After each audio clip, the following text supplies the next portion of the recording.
In August 2017, Prince Philip, the Duke of Edinburgh, completed the last of more than 22,000 public engagements.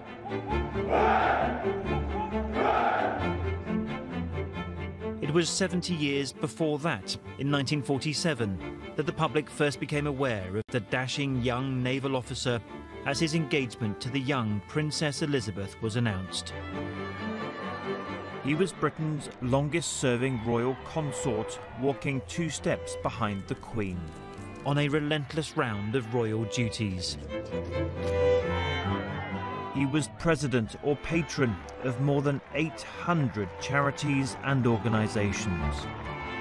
6 million young people around the world have taken part in the award scheme that bears his name.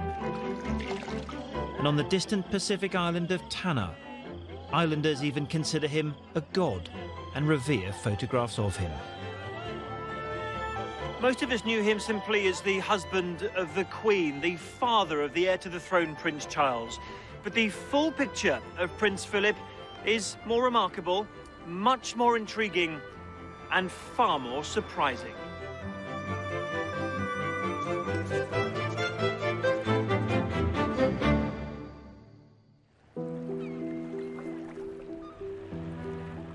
Copenhagen, Denmark. Prince Philip's unexpected march to the heart of the British royal family has its origins here in a surprising twist of fate. In the 19th century, his great-grandfather Christian was an officer in the Danish army. He would have expected his life to be one of military service on a modest income until destiny intervened. In 1863, the King of Denmark died without children, and Christian was chosen as his successor. Frederick VII was childless, and so they were casting around for the most appropriate heir. And Prince Philip's great-grandfather Christian was godson. He was a sort of distant kinsman of the king, and the choice was put on him. His ascent to the Danish throne made his children eligible to marry into other royal families. And they did. Many of today's European monarchs are his direct descendants. But his youngest son, George, Prince Philip's grandfather, reached a European throne, not because of marriage, but because of historic events. On the other side of Europe, Greece fought for and won independence from the Ottoman Empire. After the Greek War of Independence, the so-called protecting powers, which were Great Britain, France and Russia, stipulated that the future monarch of this independent country could not be from Greece, and neither could he or she be from one of the protecting powers themselves. So Prince Philip's grandfather, who came from Denmark, he was sort of deemed to be the most neutral candidate, while at the same time having a decent dose of royal European blood. So this Danish prince became King George I of Greece, and his younger son, Prince Andrew, married one of Queen Victoria's great-granddaughters, Princess Alice.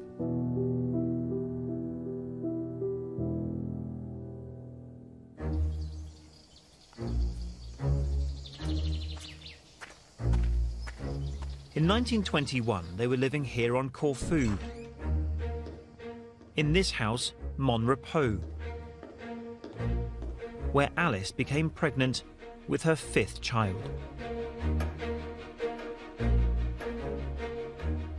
Princess Alice, at age 36, went into labour. The local doctor scoured the house and decided the dining room table was the best place for her to give birth. And so Philippos, Schleswig, Holstein, Sunderburg, Glucksburg, a member of both the Greek and Danish royal families, was born in a beautiful house in an idyllic setting. At first glance, he was getting a very good start in life.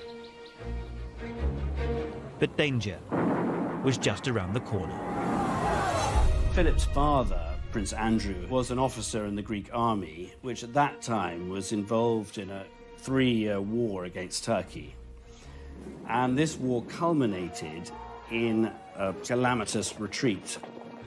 And this resulted in a colonel's coup in Greece, which deposed the monarchy. And a lot of the army officers went on trial, including Prince Philip's father. Prince Andrew was under threat of execution by Greece's revolutionary court. At just 18 months old, baby Philippos was oblivious to the danger his family was in. His family home was under surveillance. His mother, Alice, and his sisters had to burn his father's letters and documents. A lot of his fellow officers were tried and then very soon after executed. And Prince Philip's father might well have joined them had it not been for the intervention of King George V of Britain, who was his first cousin. So an envoy was sent from Britain, and a deal was done whereby Prince Andrew would be put on trial, found guilty, and he was banished for life from Greece. The family were evacuated on a British warship. Baby Philip was carried on board in a wooden fruit box. And so at the age of 1.5, Britain's Royal Navy had entered Philip's life for the very first time. And as he sailed from these waters, the baby prince was suddenly homeless and stateless, a refugee fleeing from the country in which he was born.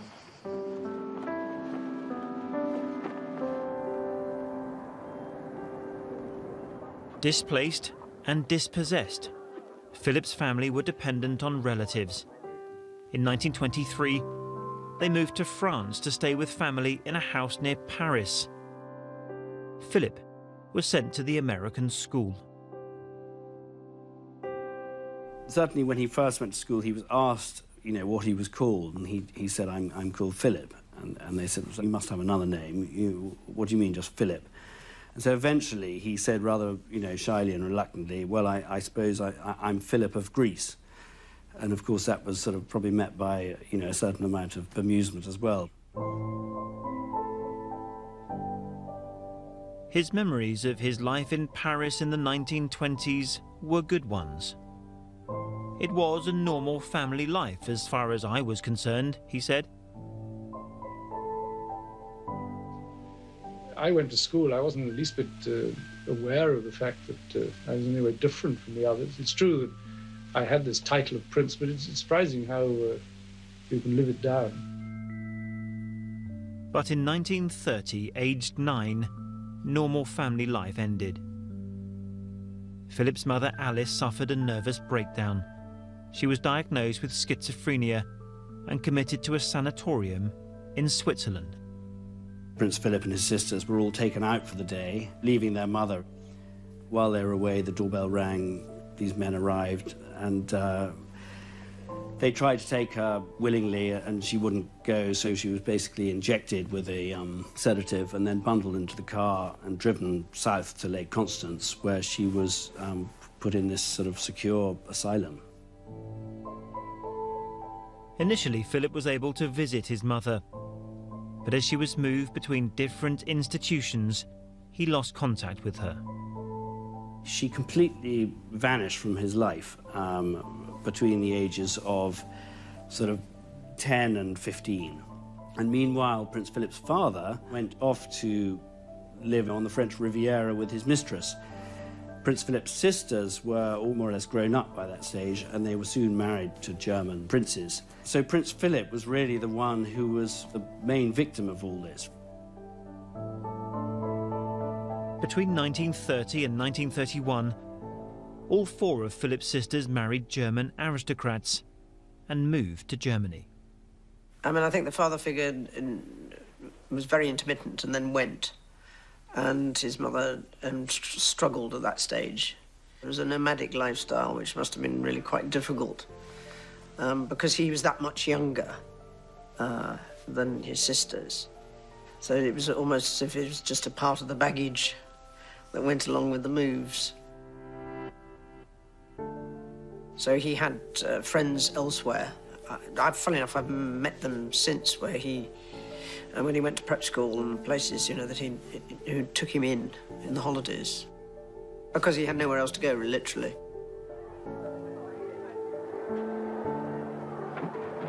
In 1933, Philip went to Germany to stay with his sister Theodora and her husband Berthold. Berthold's father had established an elite school with the pioneering educationalist Kurt Hahn.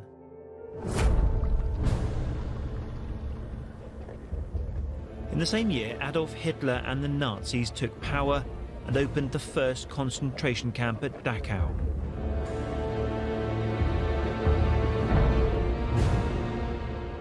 Kurt Hahn was Jewish and had publicly criticized the Nazis. He was imprisoned and only released when the British Prime Minister Ramsay MacDonald personally intervened.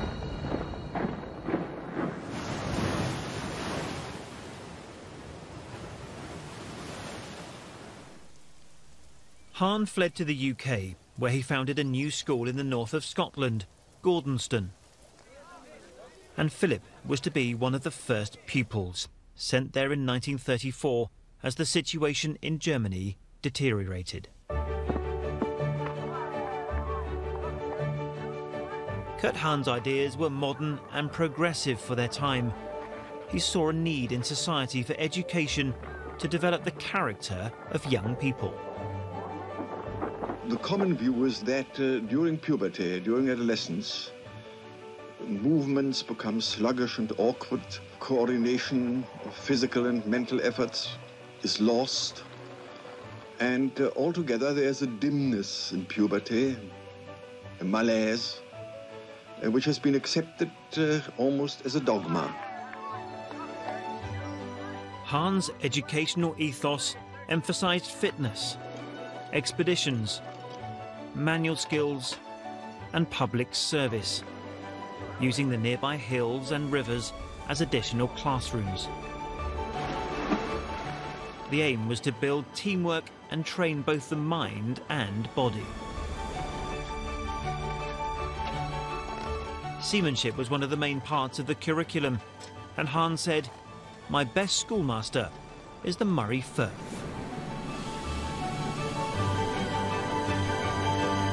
Prince Philip once wrote about his sailing lessons at Gordonston. He said, "I was wet, cold, miserable, probably sick, often scared stiff, but I would not have changed the experience for anything." In any case, he said, the discomfort was far outweighed by the moments of intense happiness and excitement. In 1937, Kurt Hahn had to break some terrible news to Philip. His sister Cecile and her family had been killed in a plane crash. He did not break down, noted Hahn. His sorrow was that of a man. Aged 16, he returned to Nazi Germany for the funeral, walking behind Cecile's coffin with the husbands of his surviving sisters, one of whom was now a prominent SS officer.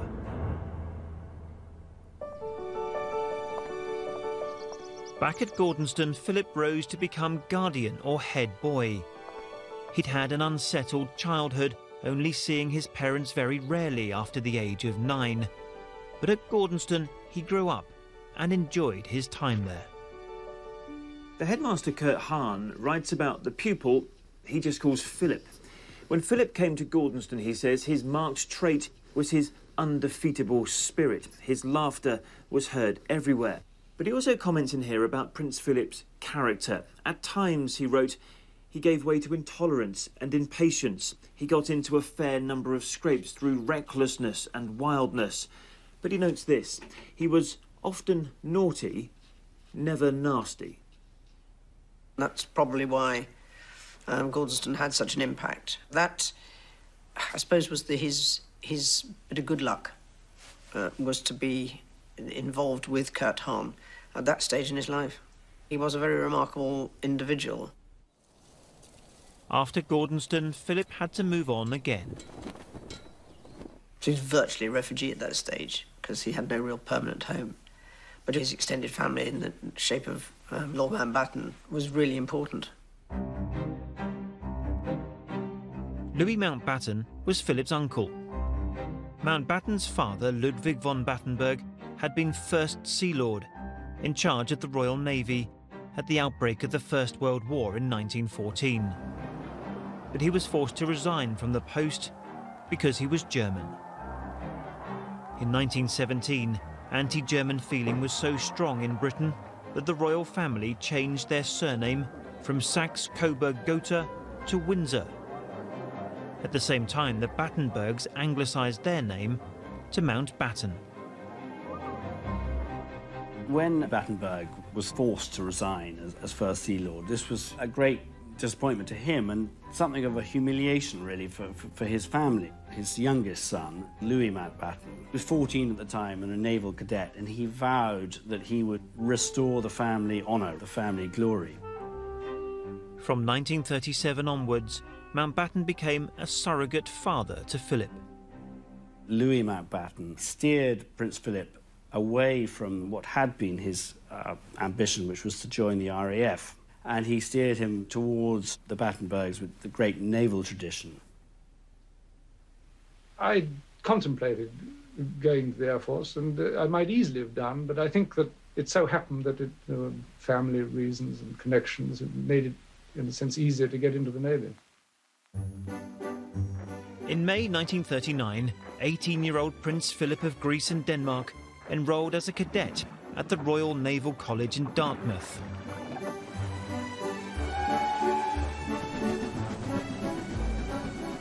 Two months later, Mountbatten arranged for King George VI and his family to visit the college.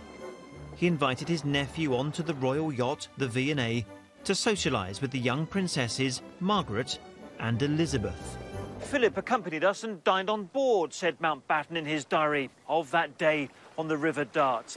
The following day he wrote, Philip came back aboard the V&A for tea and was a great success with the children. Mountbatten also arranged for him to look after the princesses on shore.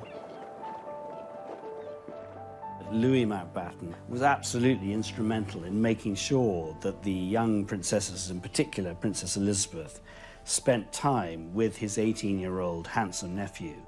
Marion Crawford, known as Crawfie, was governess to Elizabeth, then nicknamed Lilibet by her family. She wrote an account of the impression Philip had made here at Dartmouth. A fair-haired boy, rather like a Viking, with a sharp face and piercing blue eyes. He was good-looking, she said, though rather offhand in his manner. He said, let's go to the tennis courts and have some real fun, jumping the nets. Crawfie continued, I thought he showed off a good deal, but the little girls were much impressed. Lilibet said, how good he is, Crawfie. How high he can jump. She never took her eyes off him the entire time. But Elizabeth would not be able to see Philip again for some time, because 5 weeks later, Britain was at war.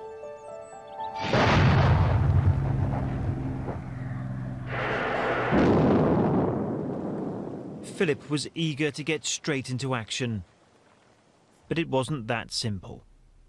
As a Greek national, the Royal Navy regarded Philip as a neutral foreigner, so he was not permitted to serve in action. The most they would give him was a job on a convoy ship. But in October 1940, all that changed. When Italy invaded Greece, the Greeks joined the Allies, and there was no longer anything to hold Philip back. He joined the Mediterranean fleet and was soon in action. Philip wrote of a special atmosphere of anticipation of something dramatic when the British fleet set out to sea on the night of the 27th of March 1941. The British were hunting Italian ships under cover of darkness. Philip, then a 19-year-old midshipman, was in charge of the searchlight on board the battleship HMS Valiant. Unable to see the enemy at night, the Valiant used a radio direction finder which located an echo from an Italian ship. Philip quickly pointed his searchlight towards the echo and turned it on. The valiant gunners opened fire.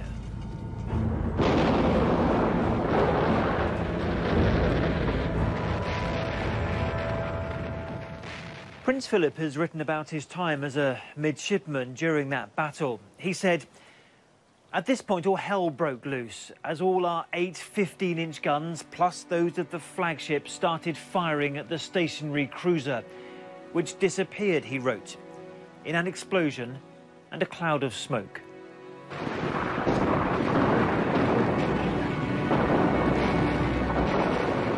Philip was mentioned in dispatches and rose through the ranks. In July 1943, the Allies invaded Sicily. Out at sea, broadside after broadside was fired at the coastal batteries. 22-year-old Philip was now a first lieutenant on the destroyer HMS Wallis. On a night patrol, he hoped the darkness would provide protection from enemy attack. But a German plane spotted the ship's wake and dropped a bomb, causing damage. Having completed one bombing run, the plane circled for another attack. The crew of the Wallis realised their ship was vulnerable and that they were all in danger of losing their lives. But the first lieutenant came up with a cunning plan. Philip used a distraction tactic. He got the crew to quickly build a makeshift raft and set fire to it. In the darkness, as it drifted away, the Germans thought the smoke and flames were coming from the ship they'd just hit, and bombed the decoy instead.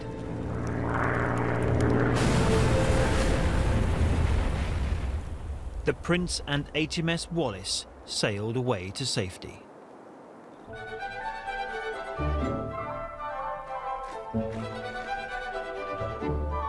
Back in Britain, Princess Elizabeth and her sister Margaret had staged pantomimes at Christmas to raise money for military uniforms. When he came back to Britain on leave, Philip went to see Elizabeth star as Aladdin sitting in the front row. Elizabeth's governess, Marion Crawford, wrote, "The pantomime went off very well. I have never known Lilibet more animated. There was a sparkle about her none of us had ever seen before. Many people remarked upon it." From then on, the two young people began to correspond. She took an immense interest in him and where he was and on what ship.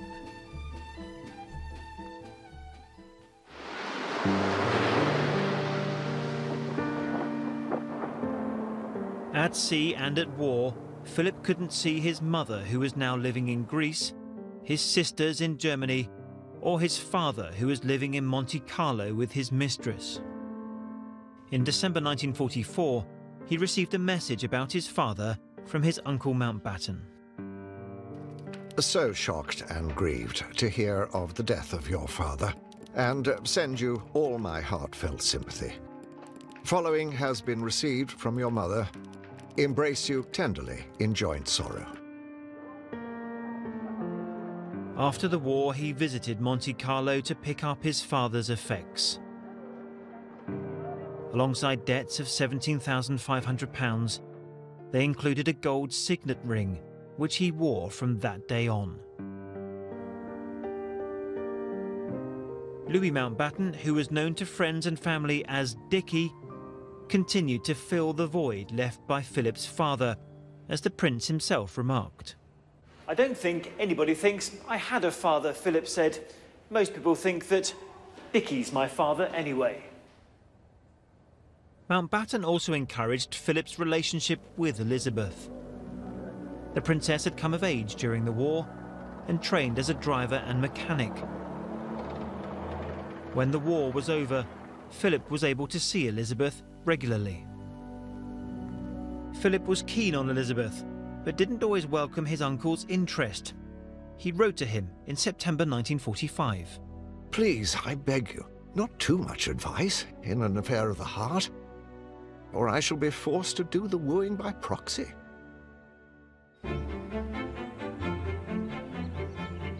During the summer of 1946, Philip stayed with the royal family at Balmoral.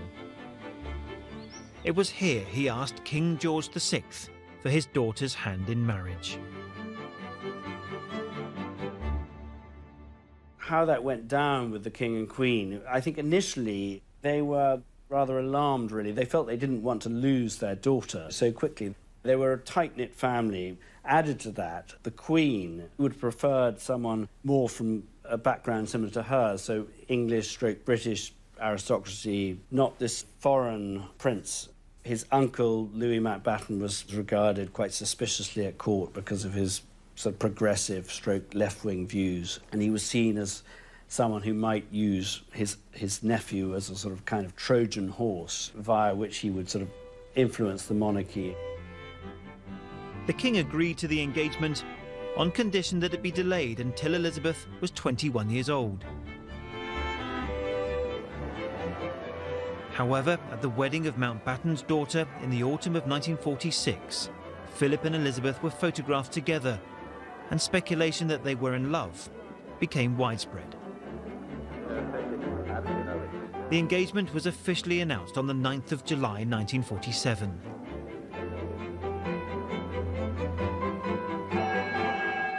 Getting married to a princess wasn't going to be straightforward.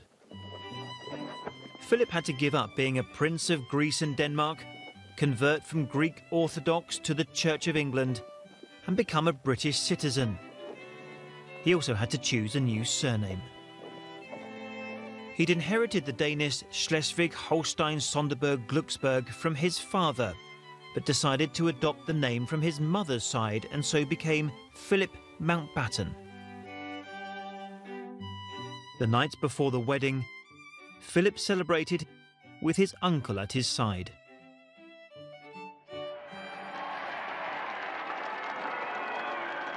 On the 20th of November 1947, the couple married at Westminster Abbey. The ceremony was broadcast to more than 200 million people around the world.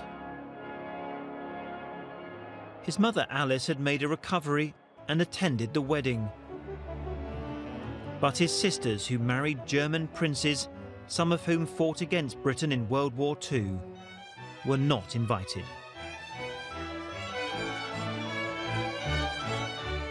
The king bestowed the style Royal Highness on Philip and gave him the title the Duke of Edinburgh.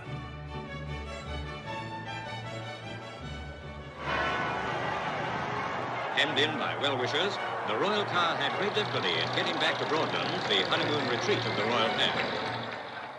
After the honeymoon, Philip continued his naval career. In 1948, they had their first child, Prince Charles. The crowd are pressed close up to the palace railings, and every now and again a cheer goes up, and the crowd start to chant, "We want Philip." The crowd stood and sang, for he's a jolly good fellow, and all the crowd want to know is that the prince has arrived. 2 years later, Anne was born. With the presence of her great-grandmother, Queen Mary, there were 4 generations of the House of Windsor at the young princess's christening party.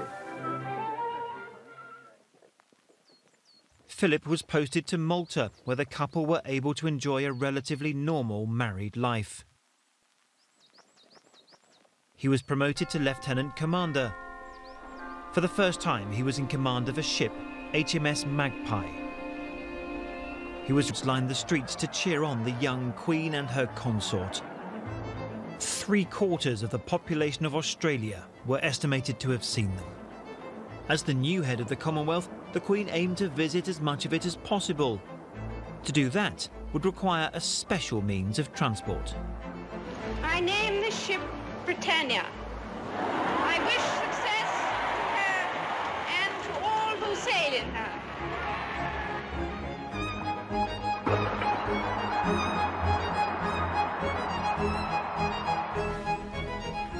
Britannia was a project that Philip threw himself into. He was passionate about the ship and had worked on the layout of reception rooms, bedrooms, and his own office, complete with a scale model of his sole naval command, HMS Magpie. After having helped to design parts of Britannia, including his study here, the Duke of Edinburgh wanted to put the ship to good use. In 1956, he set sail in her without the Queen, and he took Britannia to the remotest parts of the Commonwealth, the Falklands, Ascension, Christmas Island, even Antarctica. For the former Navy man, it was a real adventure, travelling to parts of the Commonwealth that could only be reached by sea, including British bases in Antarctica. It meant spending 4 months, including Christmas, away from his family. But in her Christmas message, the Queen talked about the importance of her husband's mission on Britannia. One idea above all others has been the mainspring of this journey.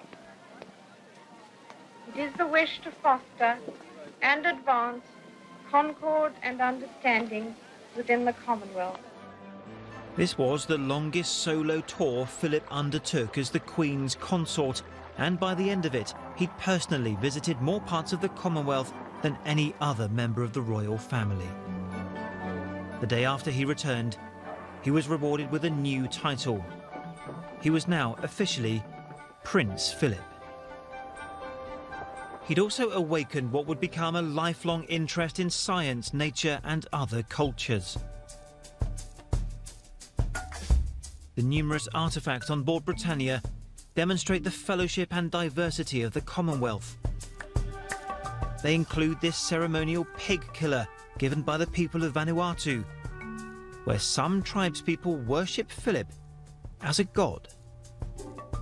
I'm glad to say it doesn't look as if it's been used recently. Philip also wanted his Britannia expeditions to be educational, as he showed in a children's television programme he presented. I've got here a film which shows you some of the dancers in New Guinea, which I think will amuse you. The faces of the people are covered in bright colours, in yellow and splendid, with splendid feathers on top. And here they go. Those feathers are birds of paradise feathers, and they're very colourful. As you can see, he's been doing that for quite a long time. This dance went on for about 2 days. Imagine they must have quite a stiff neck after that. Now, one or two things for many British children, this was the first opportunity they had to see the diversity of cultures that made up the Commonwealth. Philip really embraced the new medium of television, in 1957 presenting a science documentary, The Restless Sphere. Radio engineers aim their transmissions in such a way that it bounces off this ionized layer back to the receiving station, rather like a billiard ball bounces off a cushion into a pocket.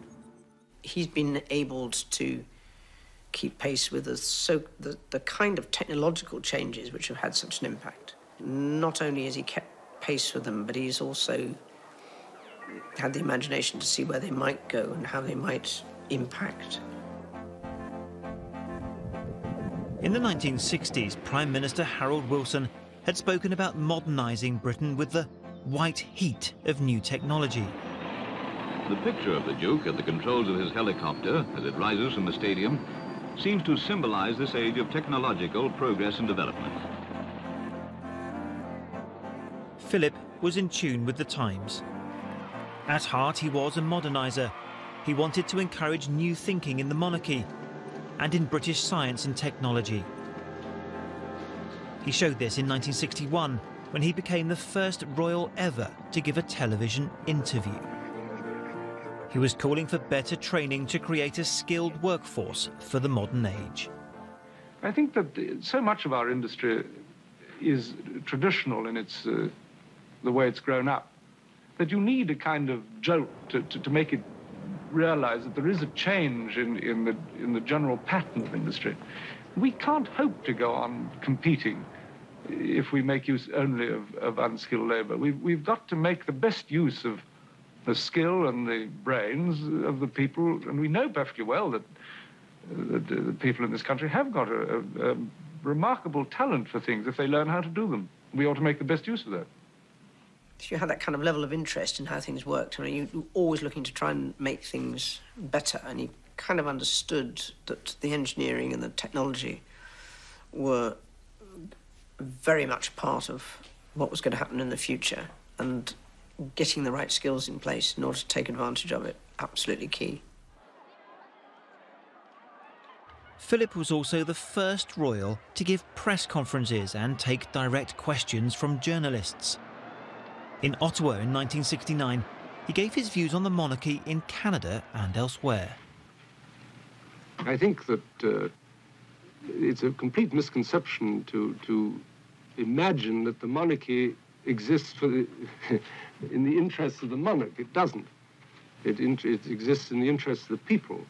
If at any stage people feel that it has no further part to play, and if it then, for goodness sake, let's end the thing on amicable terms without having a row about it, that's all. I don't think the structure in terms of the support to the monarchy kind of designed to deal with a consort. So nobody had really thought about, and by the way, what is he going to do? What is your job in your own mind? Well, I haven't got one. I'm self-employed. I feel that I may have a position, or whatever influence I have, or whatever, whatever influence I have, I want to use for the benefit of the country. Therefore, I feel that I ought to be doing my best for the community. This is really in whatever way I can. Philip did help communities by becoming involved with 800 different charities and organisations, beginning with the National Playing Fields Association. What do you boys want? We want to see the boss. Well, I'm afraid he's very busy. It's very important. We want to see the boss. Please tell me, see him. What do you want to see me about? Because you want to play a field. Well, you've come to the right place. It was suggested I should take on some sort of charity, and my uncle, Lord Mountbatten, persuaded me that he followed my father-in-law as president of the National Playing Fields Association, and he suggested I should take that on. And in 1956, he launched the scheme which bears his name to this day, the Duke of Edinburgh's Award. Give young people a chance to discover their own abilities for themselves as an introduction to the responsibilities and interests of the grown-up world, and incidentally, to make new friends and have a great deal of fun and satisfaction in the process. It was created to give young people aged between 14 and 18 a sense of responsibility to themselves and their communities. Nobody in the scheme competes against anybody but themselves. It's a measure of personal endeavour as they go from bronze to silver to the gold award. Inspired by Kurt Hahn's educational ideas that Philip had benefited from at Gordonston, the scheme encouraged young people to be physically active and to give their time to public service.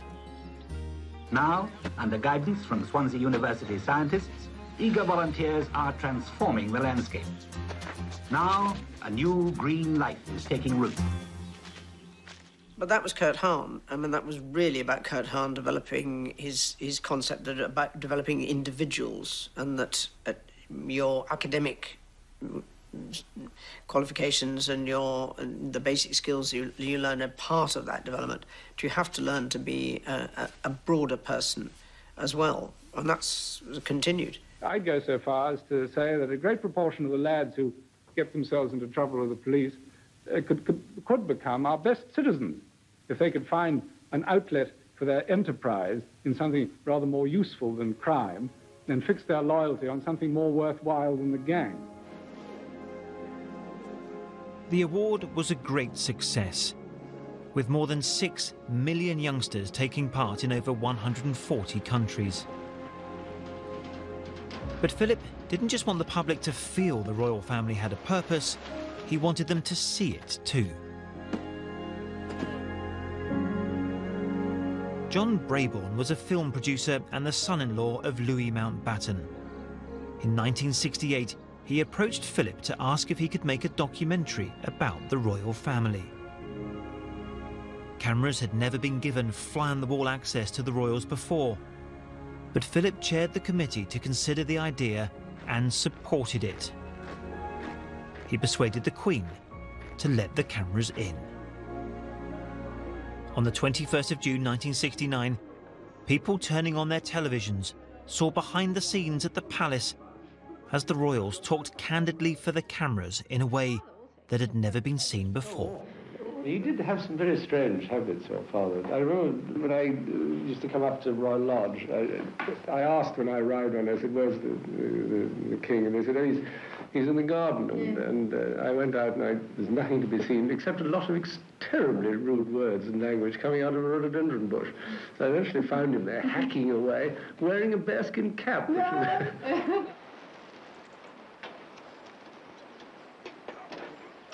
Philip saw the film as a way to present the royal family as a family.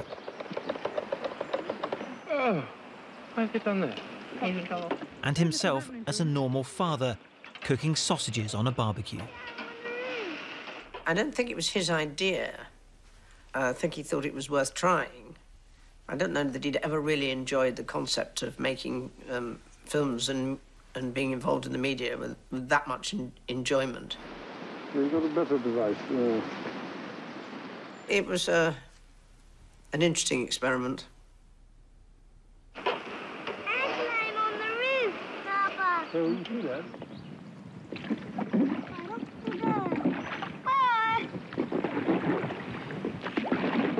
Philip's aim was for the public to get used to the royal family as a regular part of society.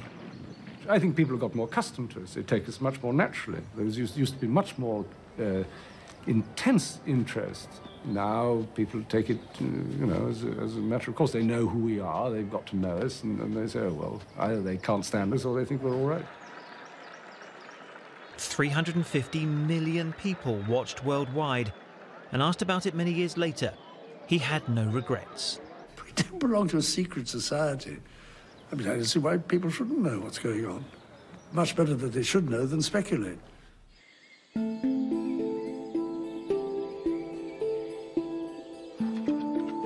His other great mission was the conservation of endangered species around the globe. He became the UK president of the World Wildlife Fund when it was founded in 1961, and went on to become its international president until 1996. The WWF is a fund. It's trying to raise money for the conservation of nature. Now, as I said, you can't have a species without a habitat. The habitat for the panda is bamboo forests in western China. Now, if we went to the public and said we want to protect the bamboo forests in western China, they'd look at you pityingly and think you must be out of a tiny twit. Whereas if you say to them, look, we need some money to look after this nice, cuddly little bear, which happens to live in China in the bamboo forest, they start signing checks.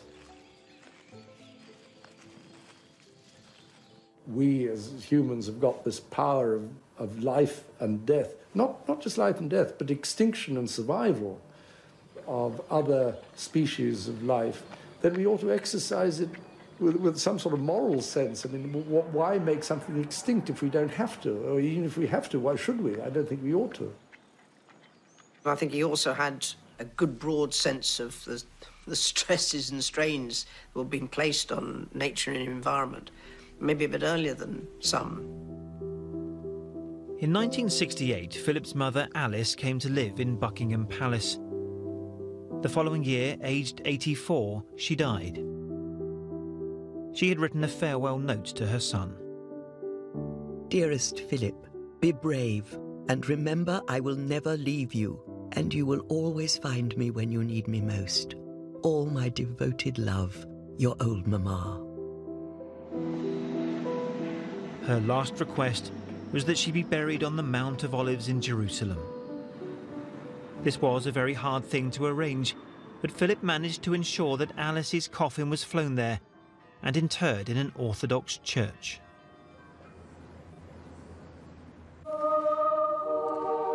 During World War II, at great personal risk, Alice hid a Jewish family in her flat in Nazi-occupied Greece. As a result, Israel posthumously conferred its highest award on her. In 1993, Philip travelled to Jerusalem to accept the award on her behalf. She was a person with a deep religious faith, and she would have considered it to be perfectly natural human reaction to fellow beings in distress. His uncle, Louis Mountbatten, was a friend and mentor, and a man who'd acted very much as a father figure while his own parents were absent. In 1974, the Queen and Prince Philip invited him for a cruise on the Britannia. After that cruise, Mountbatten wrote about his time here on board Britannia. He said, "What moved me most of all was the increasing kindness of Lilibet and Philip, who treat me more and more as a really intimate member of their immediate family." And on his return, Mountbatten wrote to Philip.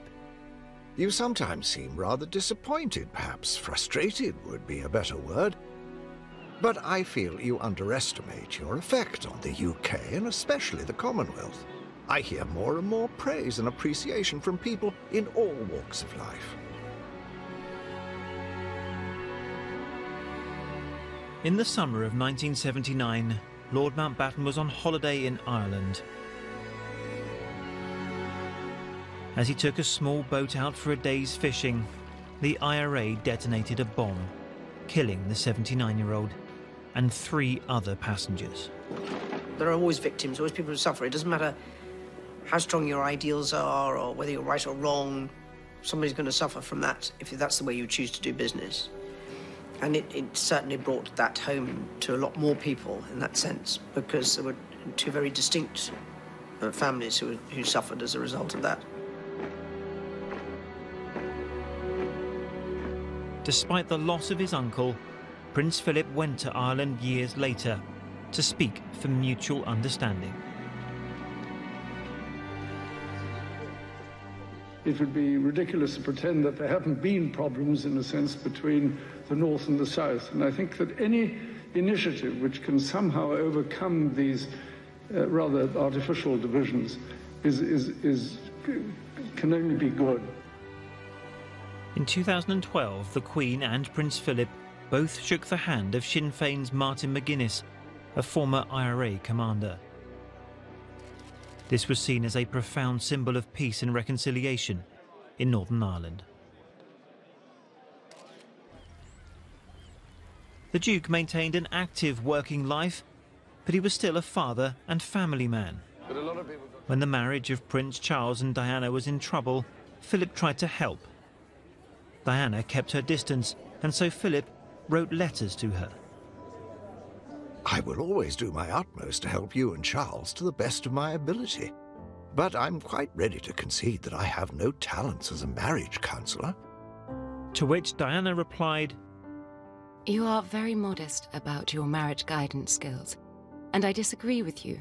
This last letter of yours shows great understanding and tact, and I hope to be able to draw on your advice. With my fondest love, Diana." His own upbringing, his own instability in terms of his young life, had given him an extraordinary perspective, an ability to relate, and an inbuilt strength. But if you want to have a discussion about something which is really close to you, you know that he will listen, because that is what he does. And he does it very well. And he's a really good listener. And I suspect that that's part of the, maybe his experience, his own experience. There wasn't really anybody to listen. So he understands that value. In August 1997, Princess Diana was killed in a car crash in Paris. The royal family were at Balmoral. The Duke and the Queen protected their grandsons, William and Harry, from press intrusion by keeping them at Balmoral for 5 days, before returning to London, where they supported the boys when they came to see the flowers and meet the crowds outside Kensington Palace.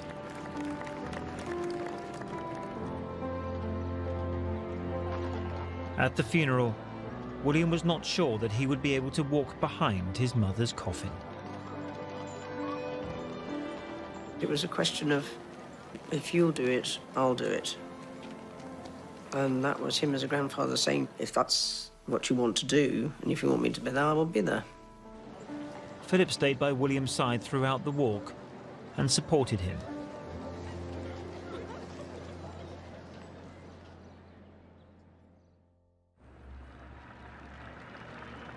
A few months later, the Queen and the Duke celebrated their 50th wedding anniversary, and the Queen took the opportunity to praise her husband. All too often, I fear Prince Philip has had to listen to me speaking. Frequently, we have discussed my intended speech beforehand, and as you will imagine, his views have been expressed in a forthright manner. He is someone who doesn't take easily to compliments, but he has quite simply been my strength and stay all these years. From the very outset, I think he was extremely valuable as this foil for his wife. This monarch who is indisputably, the finest monarch that this country has ever had. Without Prince Philip at her side and supporting her as this confidence-giving consort, there's no way she would have been able to reign in the way that she did. He grew into the role. He was his own man. That always makes me laugh when you read in the newspapers that people would have been prepared for this. I don't think so. It didn't happen. There aren't courses in X, Y, and Z within the family, but you get introduced to things, you get taken to things, like being an apprentice. It's part of your build-up of your life experiences. There is no manual in that respect. Father, consort, innovator, grandfather. In Prince Philip's royal life, he has left his own indelible mark.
In 1921, they were living here on Corfu, in this house, Mon Repos,